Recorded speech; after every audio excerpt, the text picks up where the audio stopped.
Tai Chi walking versus 10,000 steps. Close your eyes for a second and imagine two people walking. Same road, same time, same effort. One is chasing a number 10,000 steps every single day and the other is walking slowly, almost like nothing is happening. No rush, no sweat, no pressure at all. Now here's the strange part. After 60 days, the first person loses a little weight but still feels tired and stiff and uncomfortable in his own body. And the second person looks calmer, stands straighter and moves better. Same effort, different result. So, what's really going on here? Let's figure it out. We have all heard it, just walk 10,000 steps every day, and it sounds simple, it feels scientific, it feels progress. But what if I told you that number didn't come from science at all? It came from a marketing idea. The concept of 10,000 steps a day was created to sell pedometers, not to transform your body. And yet, millions of people follow it blindly every single day. Now let's go back to our two people.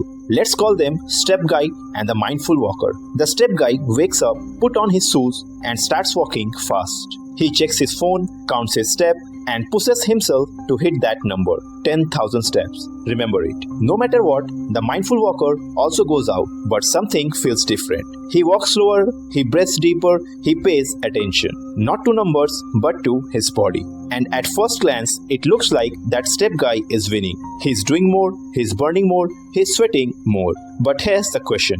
Is more actually better, or is something else deciding the result? Now listen to me carefully. Because your body does not just respond to movement, it responds to signals. And the strongest signal you send is stress. That Step Guy is walking, but his mind is still walking. Deadlines, messages, problems. His body does not relax. It stays alert. And when your body stays in that state, it produces something called cortisol. And cortisol has just one job, to help you survive stress. But here's the problem. It also makes your body hold onto fat, especially around the belly. So now, look at them again. Step Guy, walking fast but stressed. Mindful Walker, walking slow but calm. Same walk, different signal. And your body does not care how many steps you take. If the signal is wrong, it will damage you absolutely. Now, you might be thinking, okay, so slow walking is better. Don't judge so fast. Don't come to any conclusion now, because there's another side to see this. And that is calories. That Step Guy is burning more energy. That's a fact. He's moving faster, covering more distance, his body is working harder. And that Mindful Walker barely breaking a sweat. So in terms of fat loss, that Step Guy has the advantage, at least in the beginning. And this is where most people get confused. Because both are right, both are wrong. So whom to follow? Don't be confused, you need to understand this. Fat loss is not just about calories. And it's not just about relaxation. It's about how these two interact. And most people get stuck in one extreme. They either chase numbers or they slow down too much. But remember, the transformation happens in the middle. So let's talk about something most people ignore completely. And that is posture. Watch someone walking in a busy street. Head down, shoulders forward, back slightly bent. That's our Step Guy.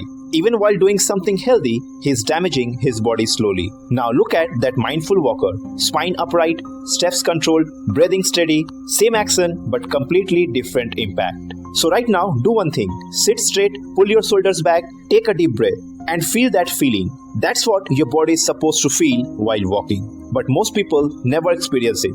And there's a reason why practices like Tai Chi exist. They were never designed for speed. They were designed for control, for awareness, for balance. And when you walk like that, you're not just moving your body, you're training your nervous system. But let's be honest, if you only walk slowly, you won't burn enough calories. And this is where many people go wrong. They choose one side and ignore the other. So now, we are back to the same question. Who actually wins? Step Guy or the Mindful Walker? And the answer is neither one of them.